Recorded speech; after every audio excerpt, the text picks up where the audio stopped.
ছোট রানীমাকে এবার উচিত শিক্ষা দেওয়ার জন্য বড় রানীমা এবং ফুলকি মিলে তার বাবার মানে বড় রাজা বাবুর স্মৃতি ফেরানোর চেষ্টা করছে। হ্যাঁ প্রিভার 70 দেখা যাবে আজকের পর্বে। বিস্তারিত জানতে ভিডিওতে একটি লাইক দিয়ে পুরো ভিডিওটি দেখতে থাকুন। গল্পের শুরুতে আমরা দেখতে পাবো ফুলকি এবং রোহিত মিলে নকল সিংহটা ধরে ফেলে আর বলছে তুই এসব করছিস না, নকল সিংহ সেজে মানুষকে খুন করছিস। আর তখন ফুলকি বলে চল এবার তোর সব মুখোশ খুলে দিব, তুই নকল সিংহ সেজে আবার মানুষ খুন করবি, এটা আমি হতে দিব কখনোই না। তখন রোহিত এবং ফুলকি মিলে সব গুন্ডাদের মেরে নকল সিংহকে নৃসিংহ দেবের পুজোয় নিয়ে যায়। এদিকে পুজো হচ্ছে নৃসিংহ দেবের। ছোট রানীমা মনে মনে বলছে আমি জানি ফুলকি তুমি কখনো এখান থেকে গিয়ে থেমে থাকবে না, তুমি অবশ্যই এই নৃসিংহদেবের কূপের হত্যার কাহিনী অবশ্যই খুঁজে বের করবে, এজন্য আমি সব ব্যবস্থা করে রেখেছি। এতক্ষণে হয়তো তোমরা দুজন সেই নকল সিংহের থাবায় পড়ে গিয়েছ। আর তখন ইন্দ্রকে বলে ইন্দ্র সব ব্যবস্থা করেছিস, ফুলকি এবং রোহিত যেন কিছুতেই এই নৃসিংহদেবের পুজোয় আসতে পারে না। তখন বলে মা তুমি চিন্তা করো না, আমি সব ব্যবস্থা করে রেখেছি, ফুলকি এবং রোহিত আসতে পারবে না। তো পুজো হতে থাকে, তার একটু পরে দেখা যায় একদম ওয়াল টপকে ভেঙে রোহিত এবং ফুলকি সেই নকল সিংহকে নিয়ে চলে এসেছে, যা দেখে তো সবাই অবাক হয়ে যায়। তখন ছোট রাজা বাবু বলে ফুলকি রোহিত তোমরা এসেছো? তখন বলে হ্যাঁ কাকা বাবু, নকল সিংহ নিয়ে এসেছি। আচ্ছা আপনারা তো সবাই বলেছিলেন যে নৃসিংহদেব কুপিত হয়েছে তাই না, এটাই তো বলেছিলেন, কিন্তু না।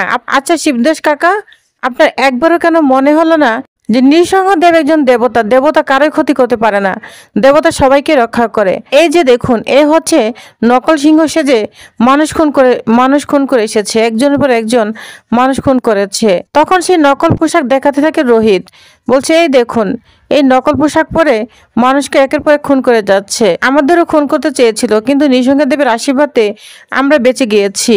রোহিত বলে এ কার ইঙ্গিত বা ইশারায় এই নকল সিংহ কাজ করেছে সেটা আমরা ভালোভাবে বুঝতে পেরেছি, যার শুনে রানীমা শুধু ভয় পেতে থাকে। ফুলকি বলতে থাকে আপনারা যে গর্জন শুনতেন না, সেই গর্জন হচ্ছে এই নকল সিংহের সাথে যে সহপাঠী রয়েছে ওরা করতো, যা শুনে গ্রামের লোকজন তো অবাক হয়ে যায়। আর এই নকল সিংহের নাম হচ্ছে মাধু সিং।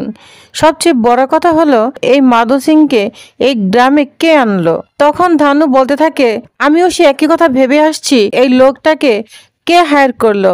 তখন আদিত্য বলে মা এই লোকটাকে পুলিশের হাতে তুলে দাও, তাহলে সব সত্যি বের হয়ে আসবে। তখন গ্রামের লোকজন বলতে থাকে বড় কুমার ওকে আমাদের হাতে ছেড়ে দিন, ওকে মেরে বের করব আসলে কে ওকে পাঠিয়েছে, কে এই কাজগুলো ওকে করতে বলেছে। এতকাল পরে আমাদের বড় রাজাবাবু আমাদের কাছে ফিরে এসেছে, শেষ পর্যন্ত তাকে অপমানিত হতে হলো। আর তখন ছোট রাজাবাবু বলে আমার দাদা এত বছর পরে এই রাজমহলে ফিরে এলো, তারই তো এই নৃসিংহদেবের আরতিটা করার কথা ছিল, শেষ পর্যন্ত এই ঘটনা ঘটলো। তখন রোহিত ধরে অনেক মারতে থাকে মাধু সিংকে, কিন্তু মাধু সিং যখন কথা বলবে যে আমি বলছি আমাকে কে পাঠিয়েছে, তখনই দেখা যায় ছদ্মবেশ নিয়ে রৌদ্র পিছন দিক থেকে বিষাক্ত কিছু দিয়ে মেরে ফেলে মাধু সিংকে। তখন তো রোহিত এবং ফুলকি অবাক হয়ে যায়। ফুলকি বলতে থাকে মাধু সিং কথা বলো মাধু সিং। তখন রোহিত বলে কে মারলো, কে মাধু সিংকে মেরে ফেললো। তখন রোহিত বলতে থাকে হ্যাঁ যে মেরেছে সে এখানে আছে, বাইরে যেতে পারেনি। তো সবাই মিলে সেই লোকটাকে খুঁজতে থাকে কে মেরেছে।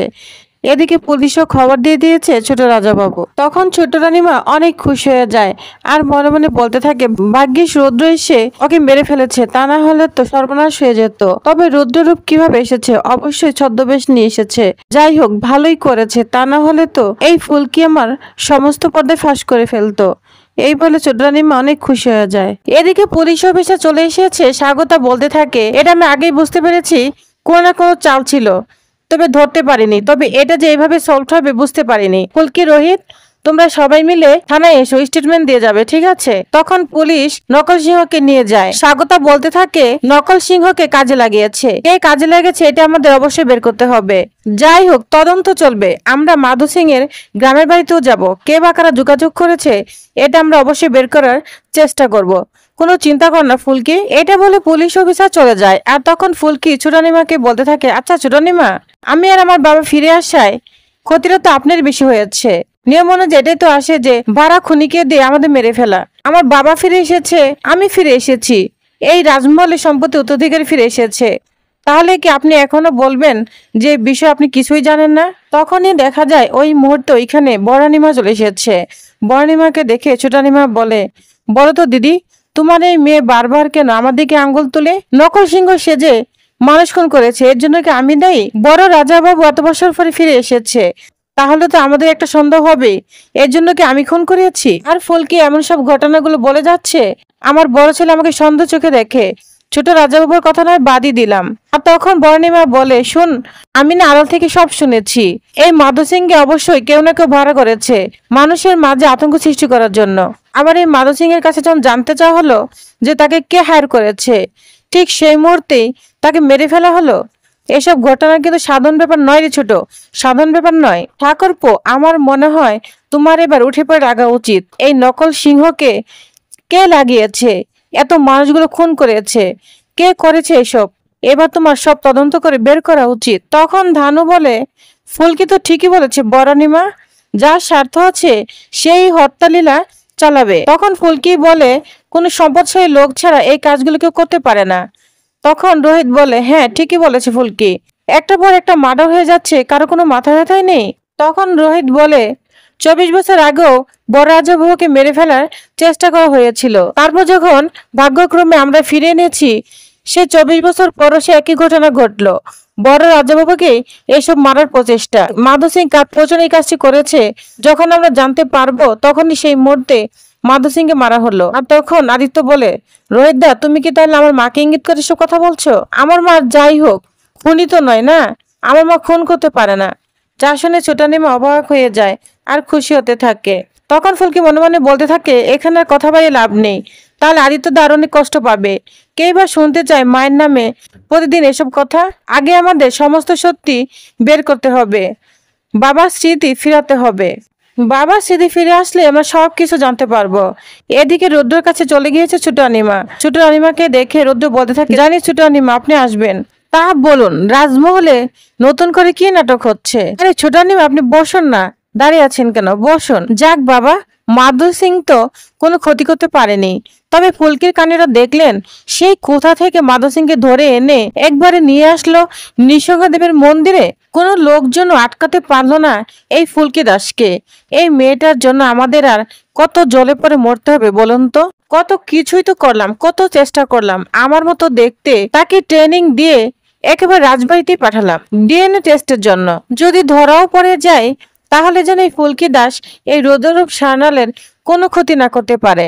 এটা বলে রুদ্ররূপ সান্যাল হাসতে থাকে। এদিকে রানীমাও খুব খুশি হয়ে যায়। এদিকে ফুলকি এবার তার বাবার স্মৃতি ফিরানোর জন্য আপ্রাণ চেষ্টা করবে। তার বাবাকে ডাক্তারের কাছে নিয়ে যায় এবং তার মায়ের সঙ্গে দেখা করে, বড় রানীমার সঙ্গে। বড় রানীমাকে বলতে থাকে, মা, বাবার স্মৃতি ফিরে আসবে, ডাক্তারকে দেখিয়েছি, তুমি কোনো চিন্তা করো না, বাবার স্মৃতি ফিরে আসলেই আমরা জানতে পারবো আসলে বাবাকে মেরে ফেলার কে চেষ্টা করেছে, সবকিছু জানা যাবে। যা শুনে বড় রানীমা অনেক খুশি হয়ে যায়। আড়াল থেকে সব শুনে ছোট রানীমা। ছোট রানীমা তো শুনে অনেক অবাক হয়ে যায়, ভয় পেতে থাকে। তো প্রিয় ব্যাস, তাহলে আপনাদের কি মনে হয় অবশেষে ফুলকি কি পারবে তার বাবার পুরনো স্মৃতি মনে করাতে? তো আপনাদের কি মনে হয় অবশ্যই জানাবেন। তো নেক্সট আকর্ষণীয় পর্বটি পেতে অবশ্যই আমার সাথেই থাকুন। ধন্যবাদ।